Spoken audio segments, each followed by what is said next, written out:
Hello, innovators. I'm Todd Wyatt, and welcome to the Bridging the Gap podcast presented by Great Tech Group. You're invited to join our conversation to model the future of construction innovation and the digital transformation adventure of this great industry. My guest today is Dustin Stephens. He is the Vice President of Construction and Real Estate at Sage. He's a dynamic construction software executive with more than 25 years of experience serving the industry. Dustin is responsible for go-to-market strategies and building partner and customer programs for Sage's construction business globally.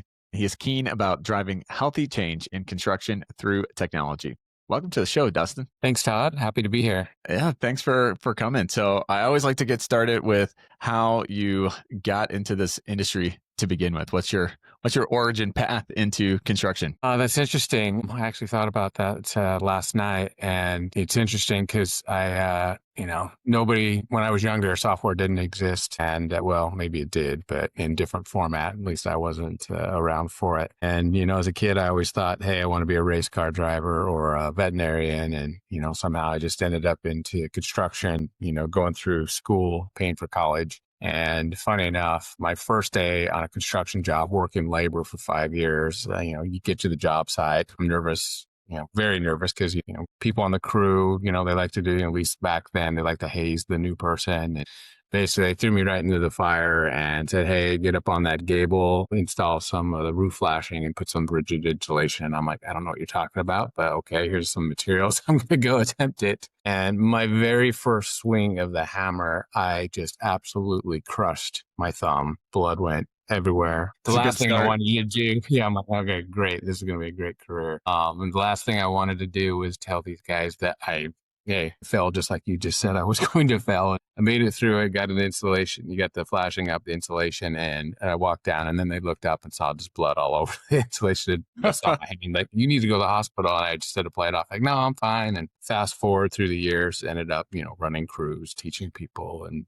everything was fine from there. But it was a painful, bloody start getting into it. And from there, I went into manufacturing, supply chain, and construction materials to working for a large specialty contractor and building envelope construction. And then for the last 13 years in technology for construction. So pretty much this year marks 30 years I've been in construction. So pretty much my entire career, which it's, and then, I might not have. And I think that's why I think sometimes, coming back to, uncertainty and things is like, you never know where this path is going to go. You might put a roadmap together, but life ends up better than you ever even planned. And so it's been an exciting, fun journey for me. Yeah, that's awesome. I think that's one of the cool things about construction is that there's so many different pathways that you can go, that the opportunities and kind of your career trajectory is almost limitless with the possibilities that could be. Absolutely. Funny enough, we're working with a USC college on, hey, how do we take some of the technologies we do for,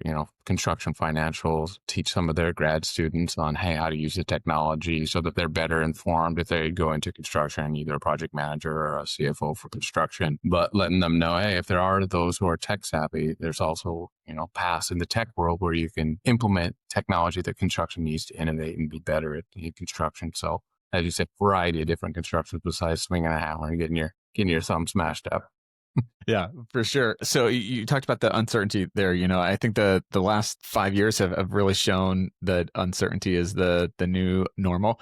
How's that mindset really shaped your perspective on the construction industry today? Well, yeah, I mean, construction's never been easy. The best designs you can possibly put when you actually get out there on the job site, try to put this actual physical building together. Things just, hey, you're always having to innovate, find a new way to get these things done. So it's always been a challenge, fun challenge in a way is, every day you're trying to figure out new ways to do things. But it just feels like since 2020, the construction 2008, if you go back to, that very, very difficult time. But since, 2020 with, just harder and harder for the labor shortages, supply chain has been critical, inflation, a variety of different issues that are just constantly creeping up, tariffs, regulations, continually changing in construction, and construction companies constantly are having to adapt and find new ways to thrive because it's never going to change. It's just going to continue to. So you just got to figure out strategies to thrive in uncertainty despite. It's always going to come. It's not going to be a smooth road as much as we hope moving forward. Yeah. But how do you go about the long-term planning aspect of it because when you're trying to forecast out where's the business going to go in 5-10 years, you want some degree of certainty in there to be able to have any type of strategy to map to. But if in the construction industry, you mentioned it, several different areas there, that the tariffs is a huge unknown question mark that changes all the time. The labor shortage, maybe a bit more certainty there that we're in it. It's happening. You got to adapt around it. But we're constantly getting hit by different things that come out of left field, seemingly. How do you adapt and plan for that? Well, one is just, staying on top of the things like, how do you, no one can predict the future, obviously, but how do we stay on top of what regulations are coming, what new tax things are coming, how, what is the economic forecast? There's a variety of different areas and groups. A lot of construction companies get together. Every year we do a construction outlook survey with AGC where we interview, 1,000 plus big construction companies, and what do they see in outlook as far as what areas of construction they want to focus in, whether it's healthcare, retail, technology with data centers, chip manufacturing plants, residential, construction is just broad. And in a way that's good because it's diversified and there's other areas, the business. And so you can say, hey, where do we want to focus our time? What's more profitable? What's a bigger opportunity out there? And then other component of that is, we look at, hey, what are the top 15 technologies that construction companies use? And how many, what is their willingness to adopt these technologies, and where are they continually investing in these technologies? And just having that information as a construction company, learning from your peers how they've adopted this technology, what's the improvement? A lot of lengths that say, hey, how do you improve your operations and be more efficient with your people? Having that technology, connecting your field and your back office teams with financial data, connecting them you don't have to, it just eliminates those data silos. It's critical. Digitalizing your document management process. And a big one is obviously estimating that pre-construction, like that's where things can go wrong. Just making sure you have the right tools to be able to make bids and not have those mistakes, because margins in constructions are already low and in an industry that's very error prone. So you just, technology isn't just a nicety and fun. It's imperative for survival of construction companies. Yeah. Any big trend lines coming out of that survey that stood out to you from that or around the technology adoption? Yeah. And this is how fast it's moving. And I'm trying to think, maybe we didn't ask it over the last couple of years, but AI jumped all the way up to number one, and a big one, it's funny because everybody says, hey, we want to adopt AI. But if you drill down a little, okay, well, where? Then it's kind of like, oh, well, we know we need it. We know it's a trend. We know it's coming. Where is the best place to adopt AI? And a lot of technology companies everybody's focused on it. How do we improve this? Especially in construction, where I think AI is going to have a huge impact on how do we eliminate downtime? How do we, be more efficient? How do we elevate human work? When it comes to, what we do is primarily construction financials, that those CFOs. How do we take them out of those mundane and how much time they're spending in that technology, and having AI do a lot of that stuff for them so that they can spend a lot of their time with more strategic thinking, getting out there and seeing what's going out there, have a better plan for the future and things like that we could add. Mm-hmm. And that's one component. We also have operational solutions out there companies can take, when it comes to, say, pre-construction estimating. They've done a lot in AI, digital takeoffs, where you've got, you can go through a digital takeoff, you can find certain components. Estimators can, instead of bidding a job in weeks, can do it in hours. And so you can bid, you can win more work, less error prone, and more profitability on job sites. There's bid processes analysis too, where you can take the AI can go in with the data with all these different subcontractors you work for and say, hey, based off everything you're doing with this project, here's a combination of subcontractors. This is going to give you the best cost, the best outcome for your job. And even data where say, hey, this particular electrical contractor is probably going to give you a bid for this particular work coming in at this cost.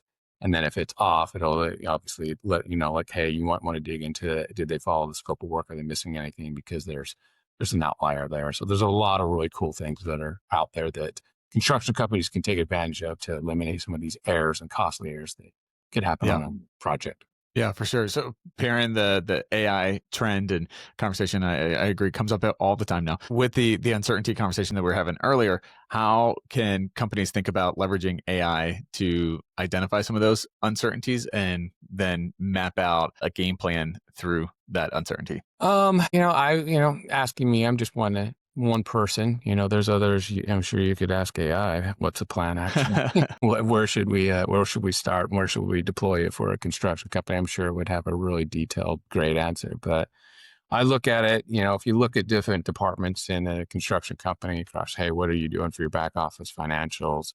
How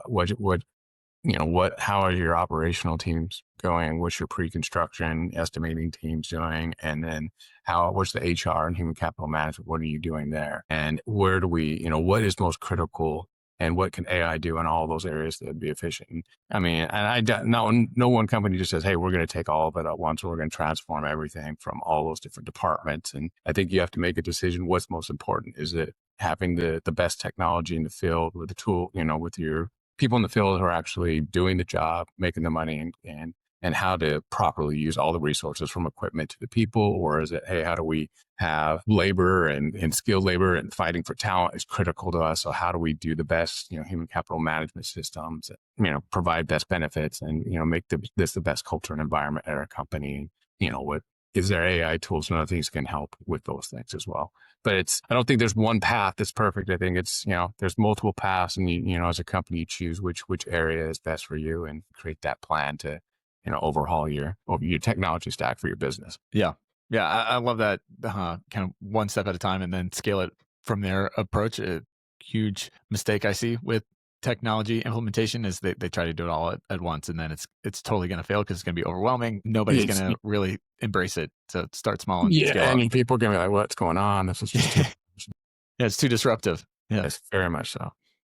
Yeah. Are there particular examples that come to mind where technology has been implemented well and has helped kind of mitigate some of the impact of, whether it's the labor shortage or regulatory shifts? Well, I would say, when I talk to construction companies, one of the big things comes to mind is the estimating process. It's because that's where they need work coming in, they need projects. And a lot of times it's just a mathematical equation at some point, like how many jobs were we bidding? And then what's the percentage of how many we're winning? And so if you can just increase, like, all right, well, we used to, with the estimating staff, we can hire 20 more estimators, or we can implement a better technology. We can have our estimators turn around bids in hours versus days or weeks. And, it's just a mathematical equation where now they can go out and have a lot more projects out there. They're better estimates. They're less error prone to mistake, and they just have a better chance of winning more work. Just that would be one particular area of where better technology and AI embedded in that technology has helped companies get more work and more work coming in so that they can continually scale and grow their company. How do you go about helping the alignment within a company when there's, you have all these different uncertainty, people are trying to adjust and align, but maybe the teams internally aren't talking to each other in the way that they should be to really be marching forward in one kind of unified collective step. And they're all pivoting and adjusting, but all on kind of separate silos and islands. How do you get them working together as a team? And now are you asking when you implement technology that integrates, or how do you get people, because people are human, people don't like change, they get used to doing something. Well, how do you implement technology, have it activated in the business and adopted, and people thriving in it and excited, or maybe is a little bit of both? Probably a bit of both there. Yeah, you got the change management aspect of it for sure. That once you get the technology and you decide on one, how do you get people to adopt that change? But then you have where Department A is pivoting, and maybe they're trying to, in their world, the estimating, they're trying to solve for that and get more streamlined there. But then over here on this side of the department, they're like, our biggest issue is labor shortage. And so we're going to, going back to the AI conversation, we're going to pull in AI to do that. But they're trying to divert all these different resources, and they're just going in too many directions as one company. Yeah. So I'd say the first part of that question, as far as adopting new technology and getting over hey, I used to do things this way. And hey, I have the same thing. I mean, my laptop needs to be changed out, and I still have nervousness of like, now I get a new, disruption is always a little scary for everybody. And I totally empathize with that.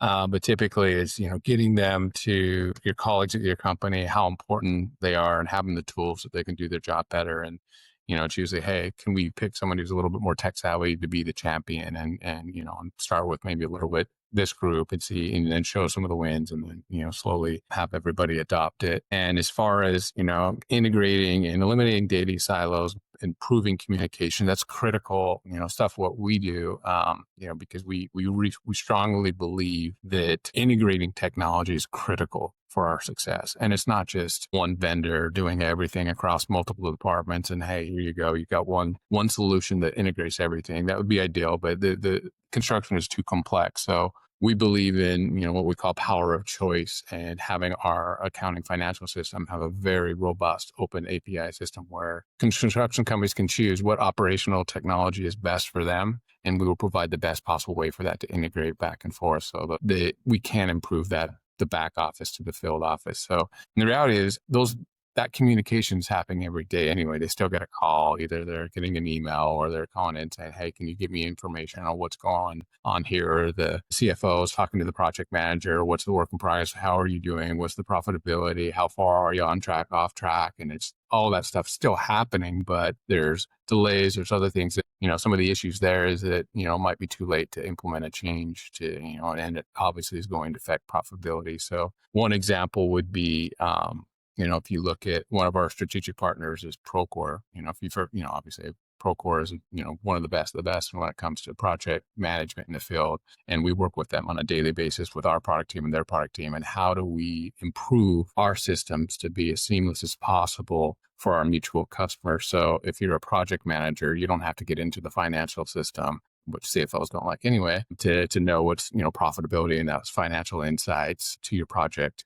that you need to see on a daily basis, and vice versa for the CFO. CFO can be in their financial system and they can see by project, hey, what's the profitability, what's the progress, and all that stuff. So we believe in that. Hey, stay in the system that you need for your particular role, to have that communication going back and forth, and so to get that data insights and improve that communication ultimately, and catch errors before they're about to happen, and even predict errors before they happen, so you can adjust and eliminate potential downtime, supply issues, a variety of different things that are happening every single day in the construction world.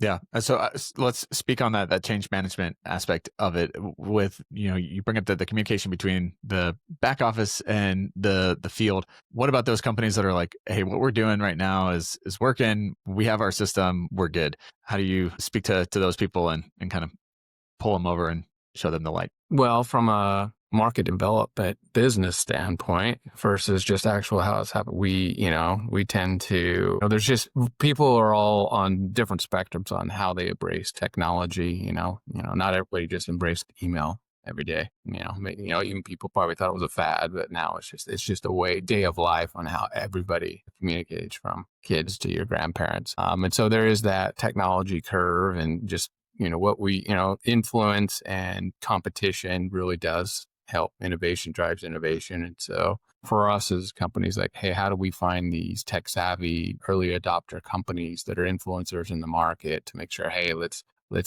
get the technology in there, and then as they are winning more work, growing their companies, obviously, and they all talk to each other. There's a lot of different associations and making sure that if we're focusing on those type of companies, they're naturally just going to influence other companies that, hey, if we want to survive and we have to adopt innovation in order for us to survive as a business. So that's one, from a business standpoint, that's one of the areas we focus on. As far as day to day, hey, we're going to adopt, I mean, even we face it like, hey, here's the technology we're having. This is what we're choosing. And, we have to, hey, we're going to take this new system. I might have liked the way we did this particular system here, but this is the new system. We're not using Zoom, we're using Teams, whatever it may be. Those things just happen every day. And, as a colleague of the company, we follow the people who are paying our paychecks, and we do our best to do, what's right to keep our jobs. Yeah.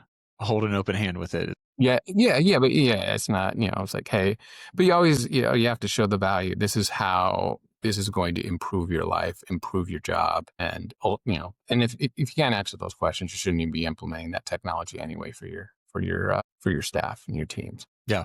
Yeah, I think that's big. What you said, show the value. That's huge. And being able to communicate that to all the different stakeholders and personas, because that value is going to change depending on what your role is in the company as well too. So a mistake I see a lot is they just say the same kind of value pitch to every single person in the company, and it's going to resonate with some people, and then some people are going to be like, all right, well, cool, that's great for that guy, but doesn't do anything for me. Doesn't for me. Yeah. Yeah. And that's why those champions of the company are so, you need, I'm a big believer in storytelling. Okay, well, you're saying these things, but show me a real world example. And so Yeah. being prepared with those things of like, hey, look, we started small. This is the group, this is the department who implemented this, and have them, their peers tell the story of like, whatever it may be. But my workflow systems are so much more improved now that I don't have to do as many of this mundane tasks. It's done for me. And I can focus more of my time here. I'm making up scenarios because there's a lot of different scenarios. But again, going back to, it's got to improve their day-to-day tasks,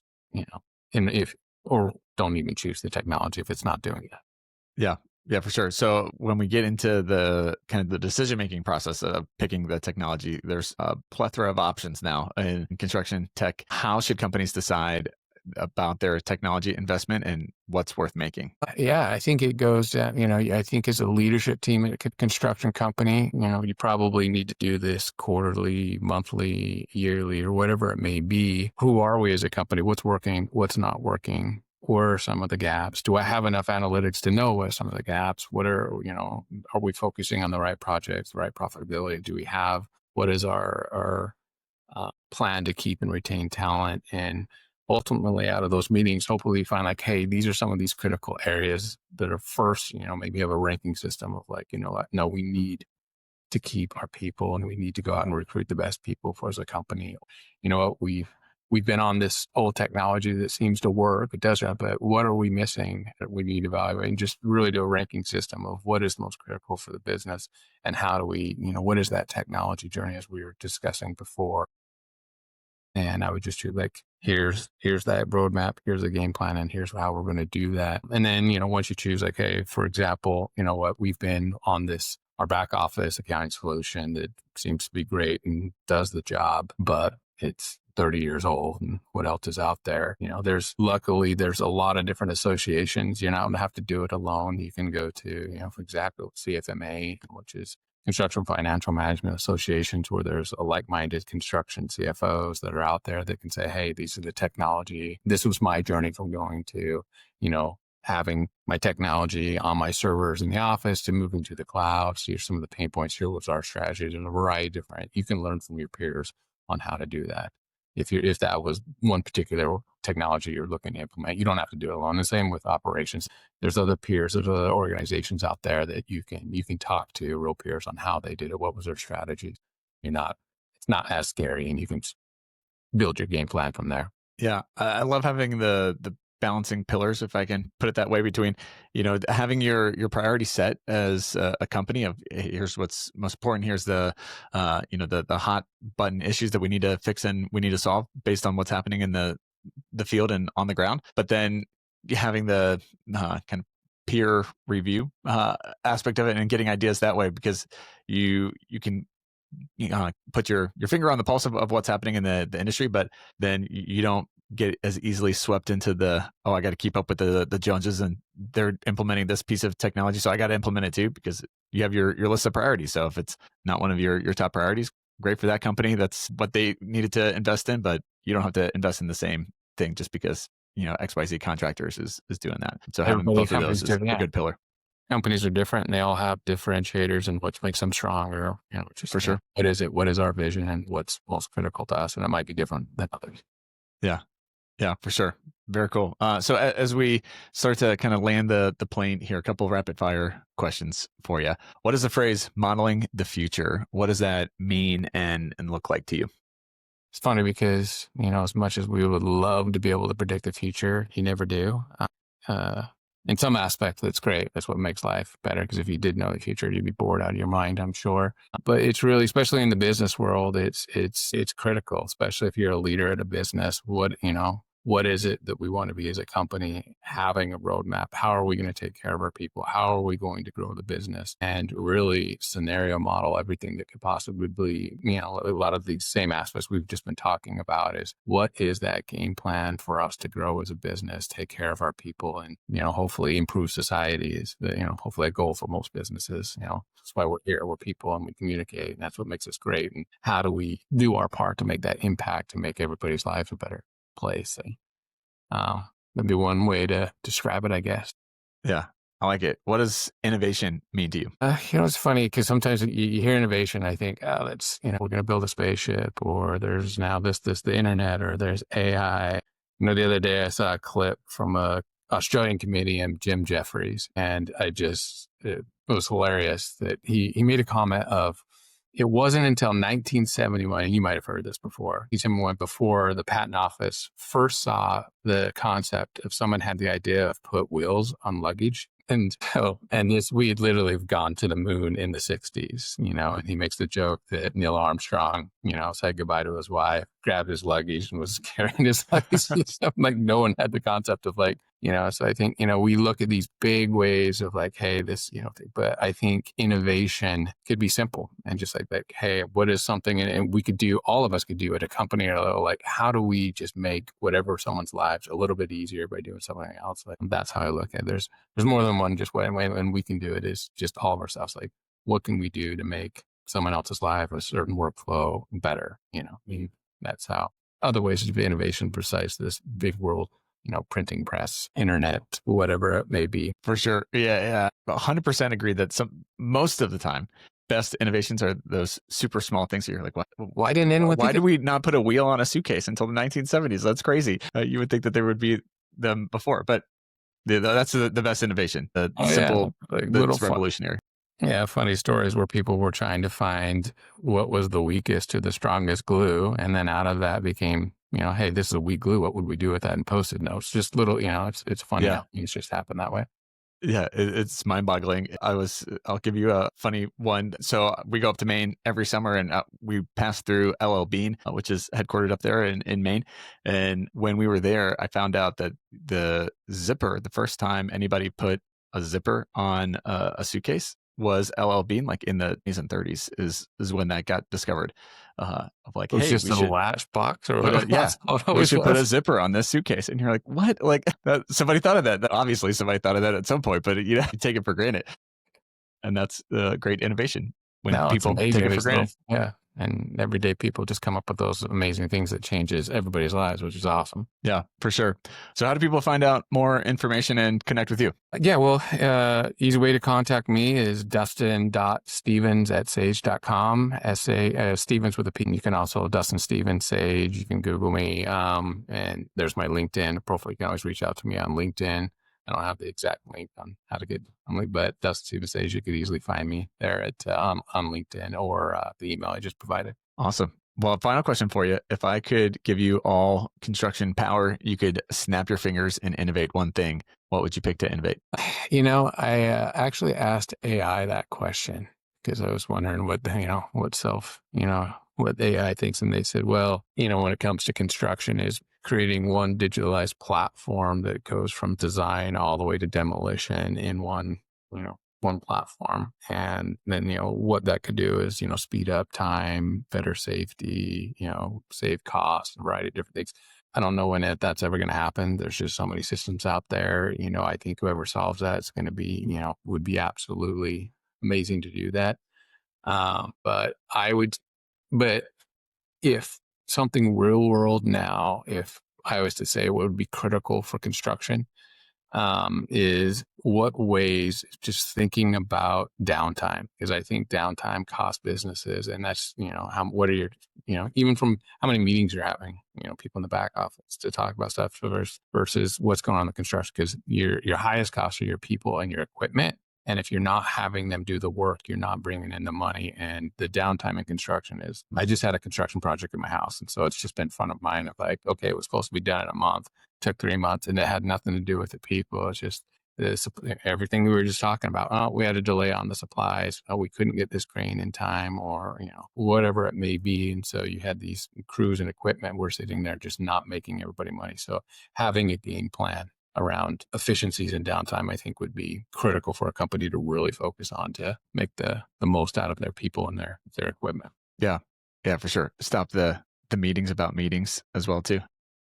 Yeah, that would save a lot of downtime. I'm probably gonna go down to the meeting right now after me. The world we live in. That's right. Well, Dustin, thanks so much for taking the time and joining the show today. Thanks, Todd. It was a pleasure. And now it's time for my Todd takes from this episode. First take: balance priorities with peer insights. Technology adoption works best when you strike a balance. Focus first on your company's top priorities and real-world issues in the field, but also keep an eye on what your peers are investing in. That outside perspective helps validate your roadmap without getting lost in keeping up with the Joneses. Second take, show the value to every stakeholder. Successful adoption isn't about rolling out new tech. It's about communicating why it matters to each stakeholder. What's in it for the estimator, for the project manager, for the CFO? Tailoring the message and sharing real-world wins helps build buy-in and momentum. And finally, break down the silos. Data silos are the enemy of agility. Integrating systems between the back office and the field ensures the right people get the right insights at the right time. When information flows, team can spot issues early, collaborate better, and ultimately improve profitability. Thanks for listening to this episode.